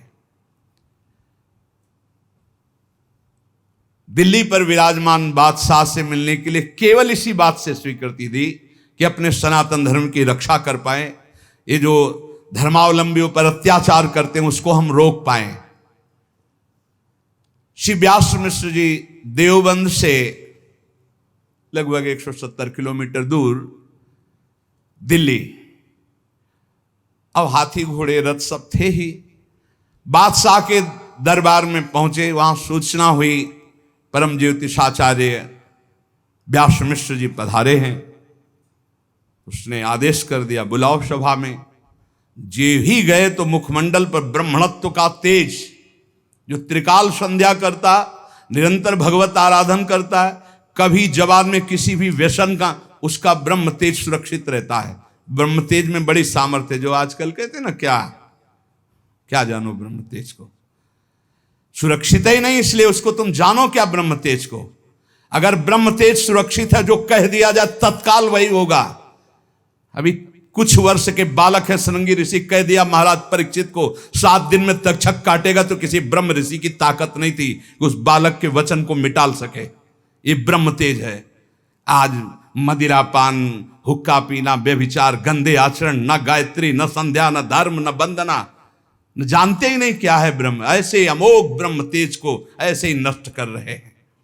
ब्रह्म तेज को देखते ही खड़ा हो गया बादशाह। यह सामर्थ्य नहीं है कि ऐसे महापुरुष के पधारने पर प्राण उत्थापन करते हैं कि बैठे रहो तुम। जैसे हनुमान जी के पधारते ही बिना कहे रावण की सभा में सब खड़े हो गए, यद्यपि बंधन में है, सब खड़े। रावण कह रहा क्यों खड़े हो रहे, किसी की हिम्मत नहीं कि बैठ सके। महावीर भगवान शंकर का साक्षात अवतार, महाभागवत, महान शक्ति संपन्न, सब खड़े हो गए अपने आप। ऐसे ही व्यास मिश्र को देखकर बादशाह और उनके सामंत सब खड़े हो गए। व्यास मिश्र जी ने समीप जाकर 4 नारियल अर्पित किए और राजा में भगवान का वास ऐसी भावना से नमस्कार किया। मुखमंडल पर अद्भुत ब्रह्म तेज को देखकर बादशाह हतप्रभ हो गया और मधुर वचन बोला, आओ आओ, आपका स्वागत है, स्वागत है।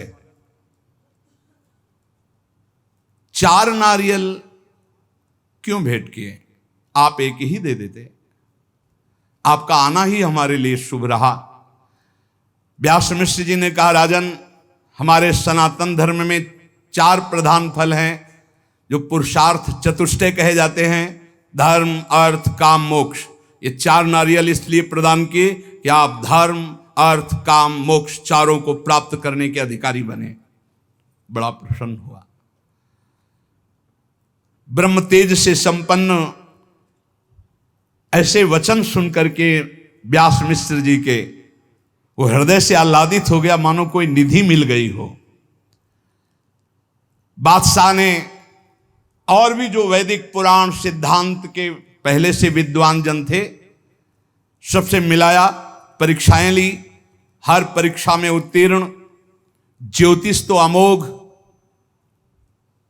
उसने कहा, हम अपने राजगुरु पद पर आपको विराजमान करते हैं। और उस समय 4000 महीने की स्वर्ण मुद्राएं निश्चित की, जरूरत नहीं थी, कुल परंपरागत इतना वैभव था, पर राजगुरु पद पर इसलिए अभिषिक्त हुए कि इसको हम शासन में लेकर अपने धर्म की रक्षा कर पाएंगे। व्यास मिश्र जी से कहा, आप आज के बाद हमारे साथ सदैव साथ रहेंगे। व्यास मिश्र जी ने कहा कि नहीं, ऐसा नहीं हो सकता। हमारे घर में सेवा विराजमान है ठाकुर राधा मोहन की, 8 पहर हम अष्टयाम सेवा करते हैं। हाँ, जब आपका आदेश होगा मैं उपस्थित हो जाऊंगा, पर बराबर आपके साथ नहीं रह सकता। व्यास मिश्र जी ने जब ऐसी बात कही तो बादशाह ने स्वीकार कर ली। धर्मोपदेश, हितोपदेश करके वहां से आप अपने घर चले आए और अपनी ठाकुर सेवा में रहे। एक दिन जब व्यास मिश्र जी अपने ठाकुर श्री राधा मोहन जी की सेवा में तन्मय थे तो तारा रानी जी नजदीक आकर ठाकुर जी के दर्शन करके व्यास मिश्र जी के चरणों के समीप बैठ गईं और चरण पकड़ करके मानो अश्रु विमोचन करते हुए कुछ कहना चाहती। व्यास मिश्र जी ने कहा, ऐसा शोक रूप तुम्हारा तो हमने कभी नहीं देखा। हर परिस्थिति में तुम आनंदित रहती हो, तुम्हारा शोकित होकर ये रुदन करना बिल्कुल ठीक नहीं। क्या हो गया? तो उनका, आप मेरे दुख का कारण जानते हो, पर मैं अब असहनीय हो गया है मेरी अवस्था भी अब, इसलिए मैं बहुत दुखी हूं कि आज तक मेरे कोई संतान न हुई। खूब वैभव है। व्यास मिश्र जी 9 भाई थे।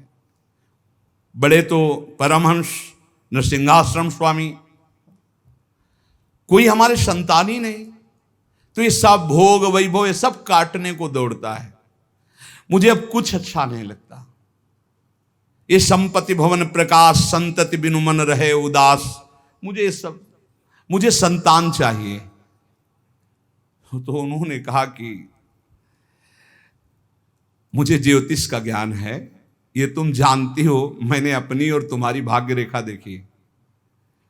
भाग्य रेखा के बल से तो संतान सुख है ही नहीं, अर्थात संतान होगी ही नहीं।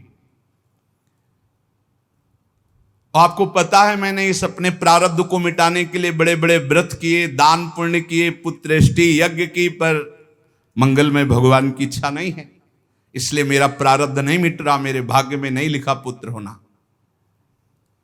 अब जो मेरे प्रभु की इच्छा उसी में मुझे राजी होना चाहिए, आपको रोना नहीं चाहिए। व्यास मिश्र जी ने तारा रानी से ऐसा कहा। और पुराणों की कथाएं विविध प्रकार की व्यास मिश्र सुनाकर तारा रानी को संतुष्ट कर रही। तारा रानी ने कहा, देखो आप अभी समझा कर भेज दोगे, लेकिन मुझे भोजन नहीं पाना और अब मुझे कुछ अच्छा नहीं लगता। अब मैं एकांत में बैठ के रोऊंगी ही यदि मेरे संतान नहीं हुई। मेरे अंदर बहुत पीड़ा है कि मुझे अब संतान चाहिए। अवस्था भी धीरे धीरे परिवर्तित हो रही है, संतान हुई नहीं और आप मुझे पौराणिक सिद्धांत सुनाकर समझाना चाहते हैं, मैं जा तो रही हूं आपके पास से, लेकिन मुझे संतान चाहिए। आप सर्वसमर्थ हैं, इसलिए आपसे प्रार्थना करती हूं। चली गई तो प्रभु के सामने बैठे बैठे वो चिंतन में डूब गए। अचानक राधा मोहन जी की कृपा से याद आई नरसिंहाश्रम स्वामी जी की कि मेरे भाई बड़े अवधूत हैं और बड़ी सिद्धियों को प्राप्त की। बचपन से भगवत आराधना में अगर वो चाहें तो प्रारब्ध मेट सकते हैं, क्योंकि भगवान अपने प्रण को विसार कर भी भक्त का प्रण पूरा करते हैं। तो यदि वो चाह लें कि संतान हो जाएगी तो पक्का हो जाएगी। लेकिन वो कहाँ है, मेरी बात कैसे पहुंचेगी उन तक, अब ये तो भगवान के ऊपर ही है। नृसिंहाश्रम स्वामी जी कभी एक जगह ज्यादा टिकते नहीं थे। पूरे भारत की नदियों में भ्रमण करना, तीर्थ स्थानों में भ्रमण करना। ज्ञान के समुद्र, तत्वबोध संपन्न महापुरुष और प्रगट में भक्ति का आचरण करने वाले। काशी, प्रयाग, कुरुक्षेत्र, बद्रीनाथ, केदारनाथ, गंगोत्री, यमुनोत्री, विभिन्न तीर्थों में पावन गंगा यमुना की प्रदक्षिणा, ये सब नृसिंहाश्रम स्वामी जी। नृसिंहाश्रम स्वामी जी कैसे मिले, ये बात राधा मोहन के ऊपर छोड़ दी व्यास मिश्र जी ने। एक बार हरिद्वार में गंगा जी का निर्मल जल, उसमें खड़े हुए स्नान कर रहे थे नृसिंहाश्रम स्वामी जी। तो लगा कि घर में जो कुल परंपरा से विराजमान राधा मोहन है, उनको कैसे गंगा स्नान कराऊं। भाव में डूब गए। बस सामने राधा मोहन और बस ऐसे। इधर व्यास मिश्र जी ने जब पट खोले तो सब गंगा जल से भरा मंदिर और राधा मोहन जी भीगे हुए। राधा मोहन जी से कहा, सरकार ये कौन सा भक्त आपका अभिषेक कहां से कर रहा है आप? तो राधा मोहन जी ने उनको बताया कि नृसिंहाश्रम स्वामी हरिद्वार गंगा जी में खड़े मेरा अभिषेक कर रहे हैं, इसलिए मैं गंगा में। अब तो और प्रसन्नता हो गई कि हमारा जो भाव था कि राधा मोहन जी ही सब बात बनाएंगे, तो अब इसका मतलब संबंध अब जरूर आकर्षण होगा। जब हरिद्वार गंगा में राधा मोहन जी का अभिषेक किया तो राधा मोहन जी की कृपा से उनके हृदय में आया। बहुत काल हो गए, जन्मभूमि नहीं गए, देववन। यद्यपि जन्मभूमि आदि नहीं जाना चाहिए विरक्त होने के बाद, पर यह भगवत प्रेरणा, क्योंकि महाभागवत परम वैदिक सिद्धांत से चलने वाले युगल उपासक उनके भ्राता, और वहां संत समुदाय आता रहता।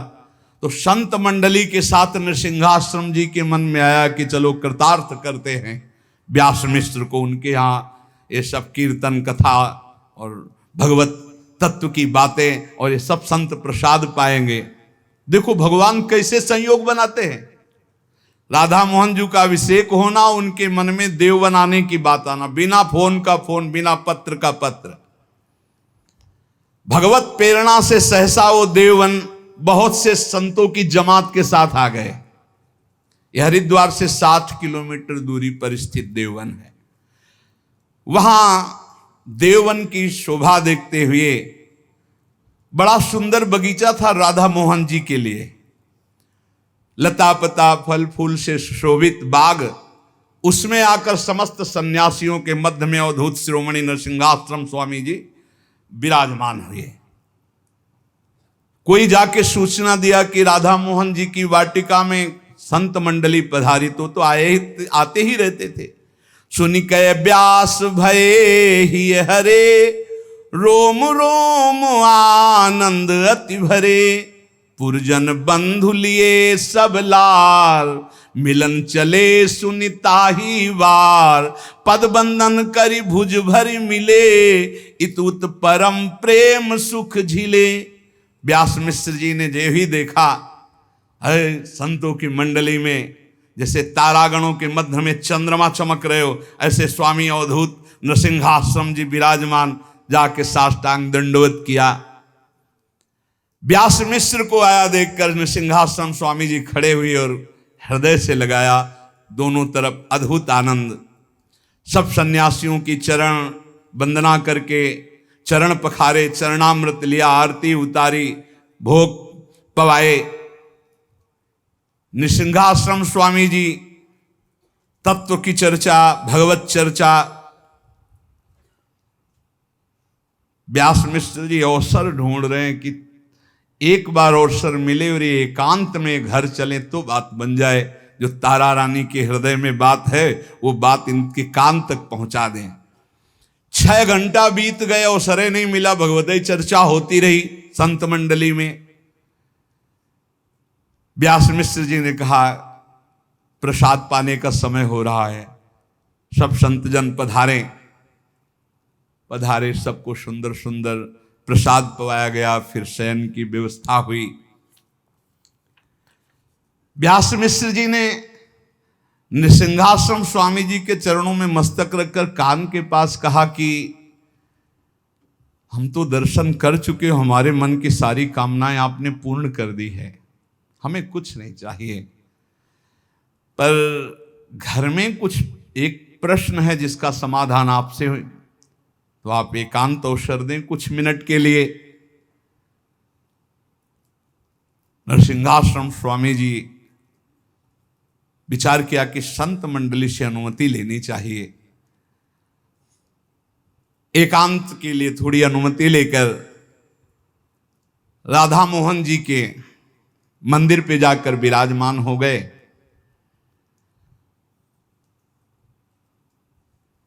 व्यास मिश्र जी ने कहा भगवान, आप जैसे महापुरुषों का अपनापन हमारे हृदय में बड़े सौभाग्य से प्रकट होता है। तो सब संत हमारे हैं, पर आप तो हमारे हैं ही, इसलिए हम अपनी दुख सुख की बात तो आपसे कह ही सकते हैं। प्रभु, मुझे यद्यपि सत्य कहता हूं कोई इच्छा नहीं, पर तारा रानी की तरफ कहा कि ये प्रतिपल रोती रहती हैं, उदास बैठी रहती हैं, अश्रु आ रहे हैं, आप कृपा करके इनके दुख को दूर कीजिए। तो व्यास मिश्र से कहा कि तुम्हारी धर्म पत्नी क्यों दुखी है, क्या कमी है, क्यों परेशान है, पूछकर बताओ। व्यास जी ने तारा रानी से कहा कि तुम रुदन क्यों करती रहती हो, ये बात पूज्य स्वामी जी से कहो। स्वामी जी ने कहा रुदन करने और बताने की कोई जरूरत नहीं है, तुम निरंतर भगवत चिंतन करती रहो, सब आनंद हो जाएगा, जैसे संत कहते हैं। तो उन्होंने कहा कि प्रभु, आपके पिता के आप 9 पुत्र हुए और व्यास मिश्र जी के आंगन में एक भी पुत्र नहीं है। मिश्र जी के आंगन में एक भी पुत्र नहीं। हमारे हृदय में प्रबल लालसा है कि एक पुत्र चाहिए, और वो अभी तक पूर्ण नहीं हुई, यही परम दुख का कारण है। आप सर्व सामर्थ्यशाली हैं, प्रणत जनों के दुख हरण करने वाले हैं, मुनि हैं, महात्मा हैं, सिद्ध हैं। आपकी कृपा से अनहोनी भी होनी में हो सकती है, होनी भी अनहोनी में। कर तुम अकर तुम अन्यथा कर तुम, सर्व समर्थ आप हैं। मुझे आप कृपा करके वरदान दीजिए कि हमारे पुत्र हो। व्यास मिश्र जी ने सारी बात नरसिंहाश्रम जी से कही तारा रानी की, क्योंकि डायरेक्ट बात नहीं, ये आर्य मर्यादा पहले थी। ये बात सुनकर नरसिंहाश्रम स्वामी जी ने कहा तुम ज्योतिषाचार्य हो, क्या तुमने ज्योतिष में अपनी भाग्य रेखा नहीं देखी जो मैं देख रहा हूं? इस जन्म में तुम्हारे संतान का प्रयास व्यर्थ है, तुम्हारे संतान नहीं होगी, संतान योग ही नहीं है। विधाता ने भाग्य में तुम्हारे संतान योग नहीं लिखा। पूर्व कर्मानुसार जीव को संतान के द्वारा सुख दुख प्राप्त होता है, या संतान प्राप्त होती है या नहीं प्राप्त होती है, ये सब तुम जानते हो, फिर क्यों ऐसी बात कही?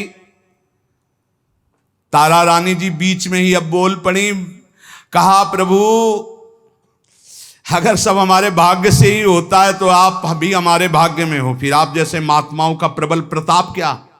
सब हमारे प्रारब्ध से ही होता है तो आप जैसे महात्माओं का प्रताप क्या? और आप भी तो हमारे भाग्य में हो कि हम हमारे पति के बड़े भाई हो, तो फिर आप जैसे महात्माओं का प्रताप किया अगर सब हमारे प्रारब्ध और भाग्य में ही है, धृष्टता क्षमा की जाए, आप महापुरुषों के आश्रय से भाग्य बदला जा सकता है। स्वामी जी अब आप टालिए नहीं, मैं आपकी शरण में हूं, मेरे हृदय में प्रबल पुत्र कामना है, उसे पूर्ण कर दें। जैसे गंगा जी का स्पर्श पापों का शमन करता है, तापों का शमन करता है, ऐसे आपके चरणों का सानिध्य, ये कामना हमें तप्त कर रही, इसे शांत कर दीजिए। वांछा कल्पतरु आश्रय दाता अवधूत शिरोमणि, मैं आपकी शरण में हूं। तारा रानी की बात सुनकर आंख मूंदली सिंहासन स्वामी जी मौन रहे। फिर कहा आप चिंता मत करो, भगवान का कोई न कोई मंगलमय विधान होगा। बस वो एकांतिक उदासीन अवस्था में गए। जो राधा मोहन जी की वाटिका थी उसमें अलग बैठकर एक वृक्ष के नीचे चिंतन करने लगे। अचानक समाधि लग गई। ये भागवतिक संदेश था। समाधि में उन्होंने एक महापुरुष के वचन सुने। तुम जिस बात का चिंतन करके उदास हो गए हो,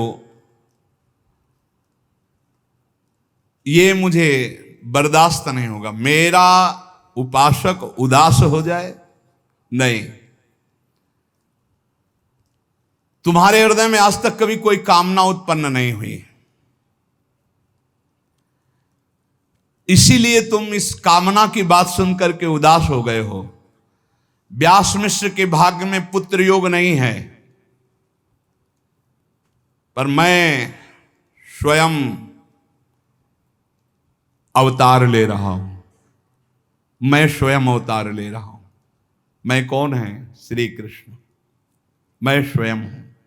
वही बंशी है, वही सजनी है, वही प्रेम है, वही संदिनी शक्ति है, वही सब एक तत्व, तत्व दो नहीं। रसोया परमानंद एक द्विधा सदा। तुम्हारा मनोरथ पूर्ण होगा। मेरे रास विलास का विस्तार करने के लिए मेरा प्रेम ही अवतार ले रहा है। मैं ही प्रेम हूं, प्रेम ही मेरा स्वरूप है, प्रेम ही बंसी, बंसी सजनी है। इसलिए मेरा जो प्रिया प्रीतम का नवनिवृत्त निकुंज का प्रेम है, हित है, वही मेरे रास और विलास का विस्तार करने के लिए, नित्य विहार रस को प्रकट करने के लिए प्रकट हो रहा है।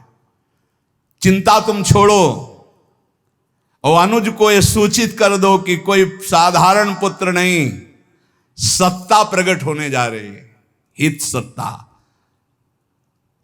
तत्काल ध्यान छूटा, रोम रोम आनंद में हुआ। दौड़ते हुए व्यास मिश्र के घर गए।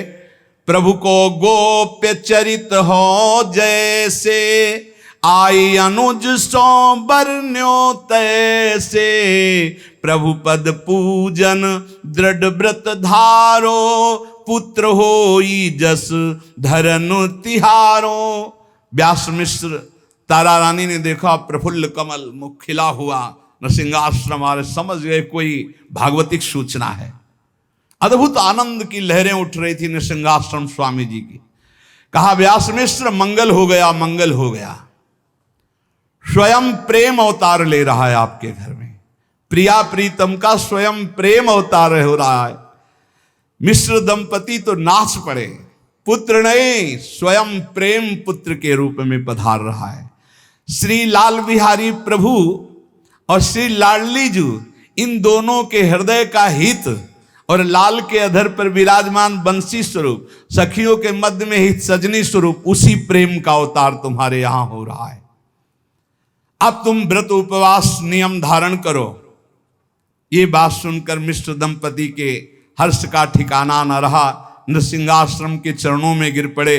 फिर उन्होंने कुछ नियम पद्धतियां बताई, ऐसे ऐसे रहो, ऐसी आराधना करो, क्योंकि स्वयं प्रेम का अवतार हो रहा है।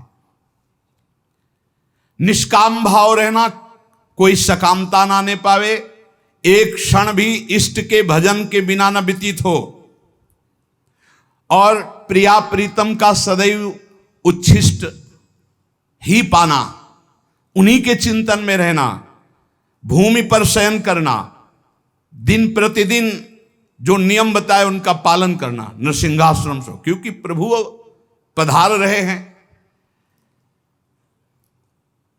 आपका धन केवल प्रिया प्रीतम राधा मोहन जी, लोक धर्म का त्याग करके हर समय प्रेम धर्म के चिंतन में रहना, चारों तरफ भगवत भावना में मगन रहना, केवल अनुराग प्रभु का, ऐसी भावना से युक्त रहना, तभी अनुराग का अवतार होगा। ये वो आ रहे हैं जिनके पीछे पीछे प्रिया प्रीतम डोलते हैं। ये वो आ रहे हैं जो प्रिया प्रीतम को प्रदान करते हैं। ये वो आ रहे हैं जो ये कहते हैं वही प्रिया प्रीतम करते हैं।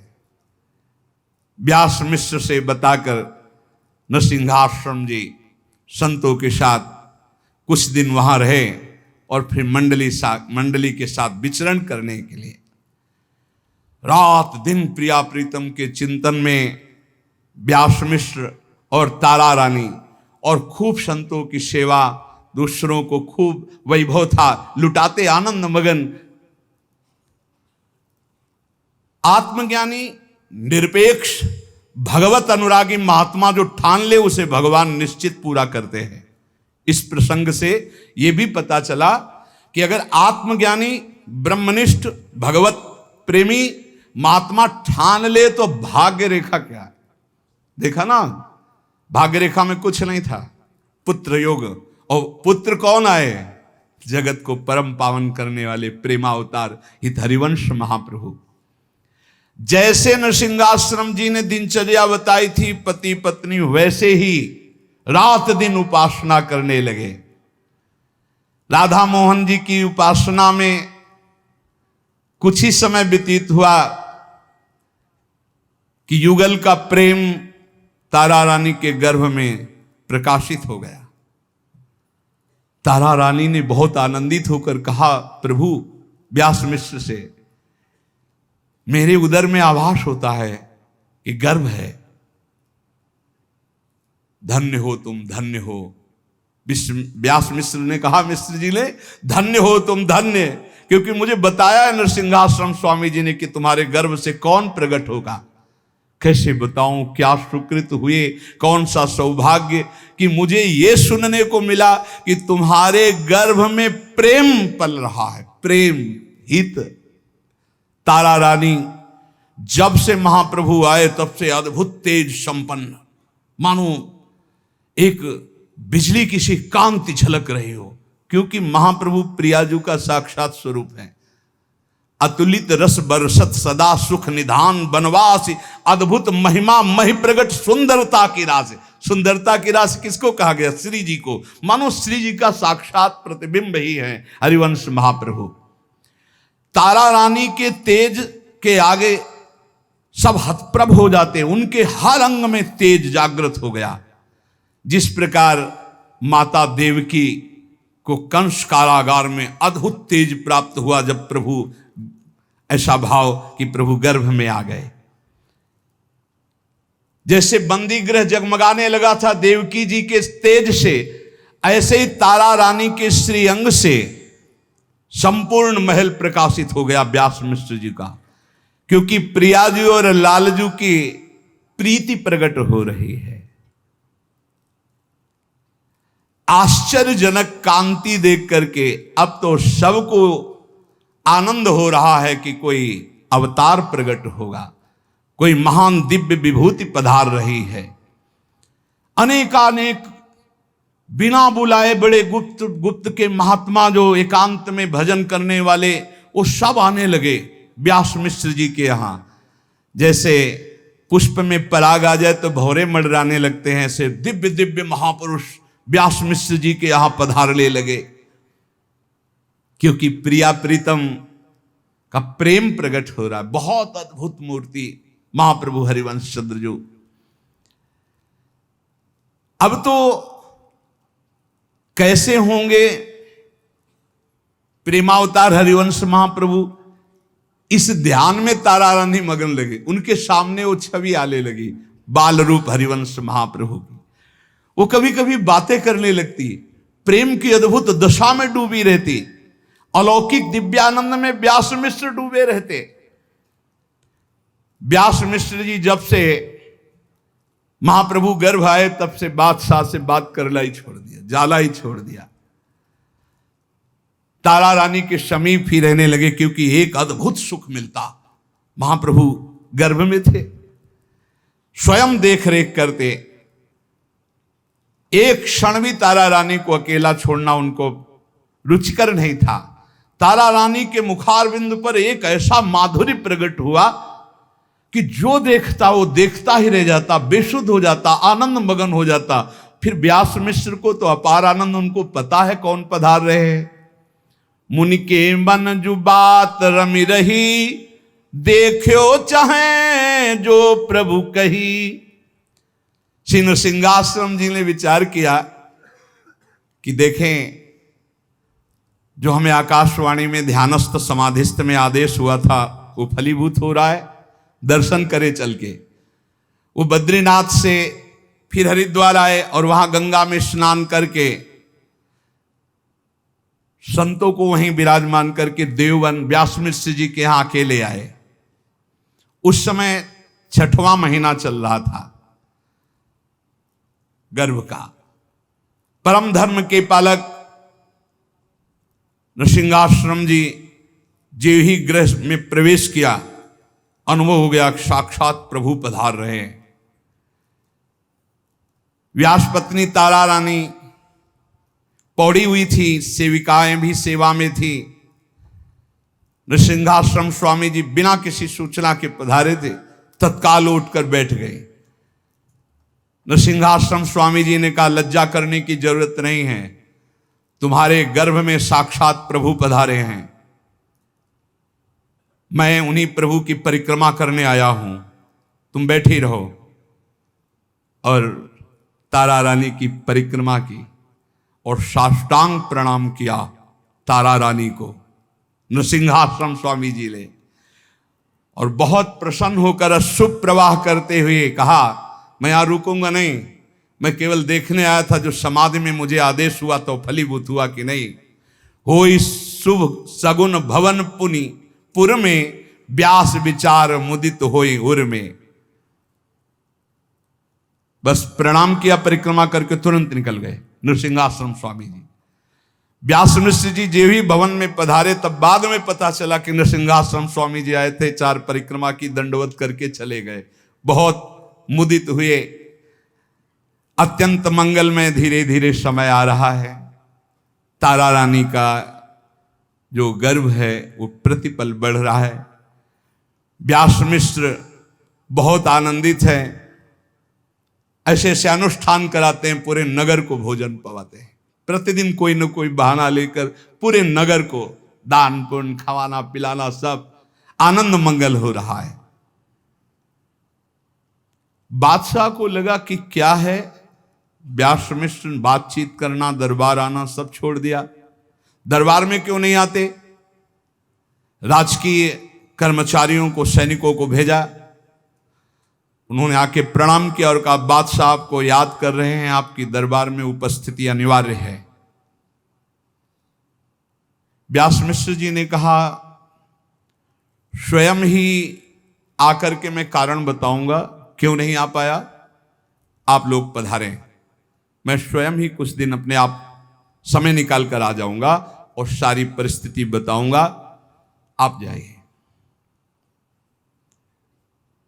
बादशाह ने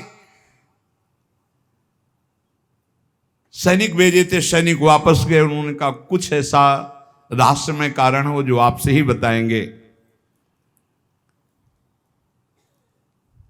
वो आदर करता था, लेकिन बादशाह तो बादशाह होता है। फिर सैनिकों से कि आप उनसे प्रार्थना कर दो, शीघ्रातिशीघ्र कारण बताया जाए। सैनिकों को पुनः वापस किया और आप गए और कहा कि हमारे भगवान की कृपा से पुत्र रत्न की प्राप्ति का संयोग बना है। हमारी पत्नी गर्भ से हैं, इसलिए मैं आपकी सेवा में नहीं आया बुलाने पर भी, और ना रह सकता हूं क्योंकि मुझे सेवा में वहां। तो उन्होंने कहा नहीं, मुझे आगरा जाना है और आपकी उपस्थिति हमारे साथ अनिवार्य है। मैं मानता हूं कि आपका ऐसा समय है, पर हमारी आज्ञा पर भी ध्यान दीजिए। उन्होंने कहा कि मैं कभी आपकी आज्ञा नहीं टाल सकता था, आपके साथ चलता। मैं भी कोई अनिच्छुक नहीं हूं, आपकी आज्ञा में इच्छुक ही हूं, पर हमारी धर्म पत्नी गर्भवती हैं, इस समय उनकी देख रेख के लिए मुझे रहना अनिवार्य है। उन्होंने कहा कुछ समय, लेकिन जिस समय मैं आगरे को चलूंगा आपको साथ चलना होगा। कहा ठीक है। वो दिल्ली से लौटकर घर आए, बादशाह के साथ आगरा जाने की बात तारा रानी को बताई, परिवार के जनों को बताई। एक थोड़ा सा तो दुख ये भी हो रहा है कि ऐसी परिस्थिति में बादशाह की आज्ञा उल्लंघन नहीं की जा सकती, उनके साथ जाना है। पर एक खुशी की बात आई कि रास्ते में ब्रज पड़ता है, दिल्ली से रास्ते में ब्रज पड़ता है, फिर आगरा। तो ऐसा करेंगे कि गर्भ प्रतिदिन बढ़ रहा है, ब्रज के दर्शन करेंगे। कहीं संयोग ऐसा बैठ जाए कि आगरा जाना ही ना पड़े। हाँ, ये बात तो बड़ा उत्साह छा गया।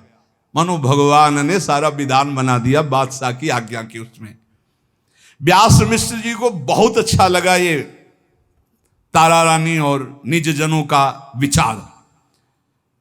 व्यास मिश्र जी ने तत्काल सूचना पहुंचाई कि मैं आगरा जाने के लिए तैयार हूं, आप तैयार हो जाइए।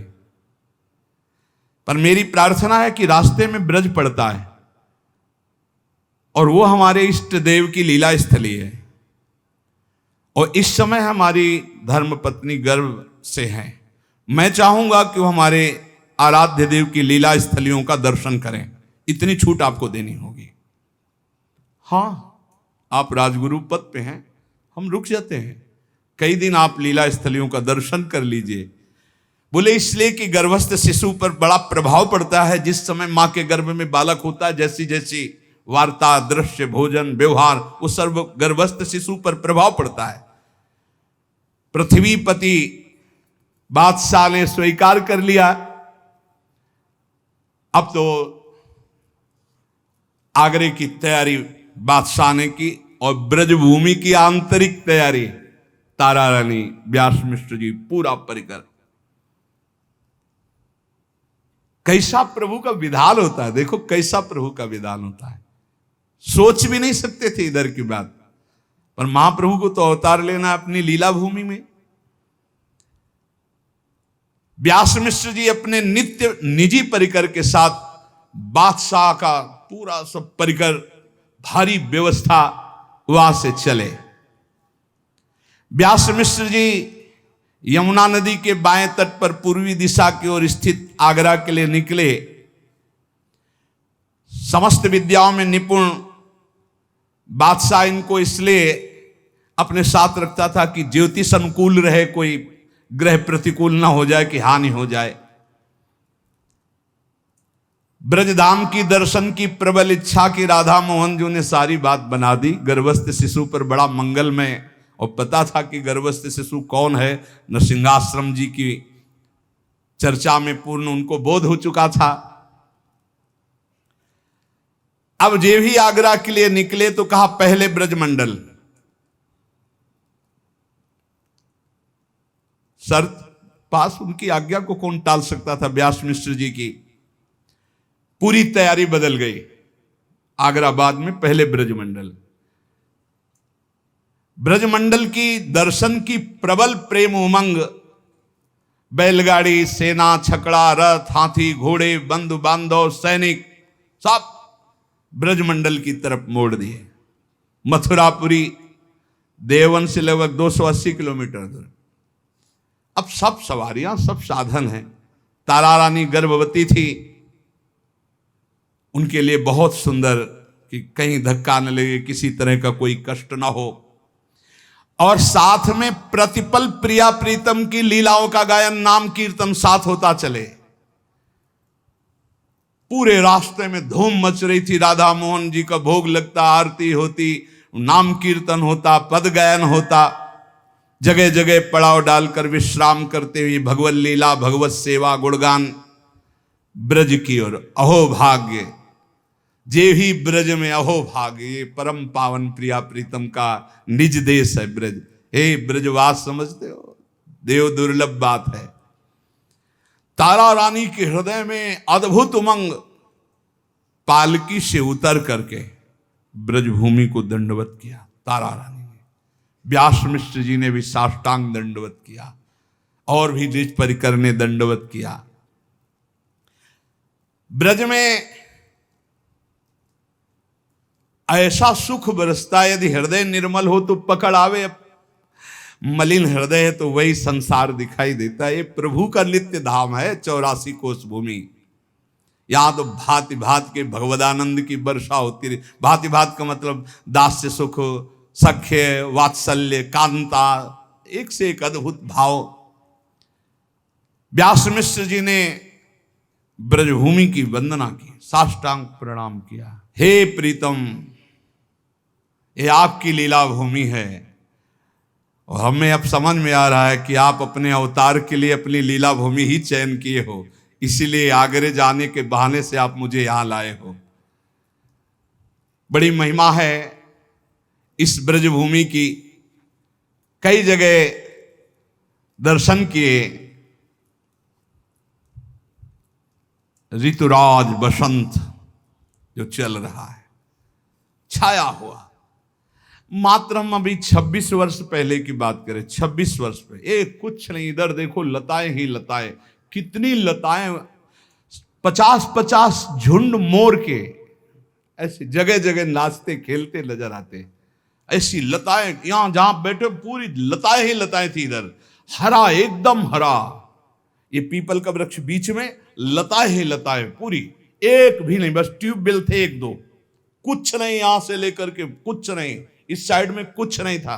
26 वर्ष पहले कह रहे, तो 500 वर्ष क्या होगा पहले? लता ही लता, लता पता, ऐसे वीतराग परमहंस कोई यदा कदा भजन कर रहे थे, नहीं तो बस शांत लता पता, मोर पक्षी, नीलगाय, खरगोश, कबूतर, तोता, यही सब महान प्रिया प्रीतम के धाम के निज जन अब सब गुप्त होते जा रहे हैं।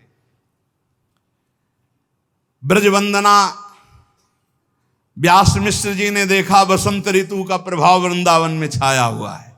वैसे तो हर समय बसंत ही वृंदावन में रहता है, सदा बसंत रहत वृंदावन, पुलिन पवित्र सुभग यमुना तट। ऋतु बसंत, षड ऋतु में राजा जो बसंत, ताके आगम हिये हुल संत। पड़ाव पड़ा, राधा मोहन जी की सेवा हुई, सब आनंद मगन करके कीर्तन कर रहे हैं। महाप्रभु का कल प्रादुर्भाव है, कल प्रकट होंगे बादग्राम में। जय जय श्री हितहारी बंसी वल्लभ लाल की।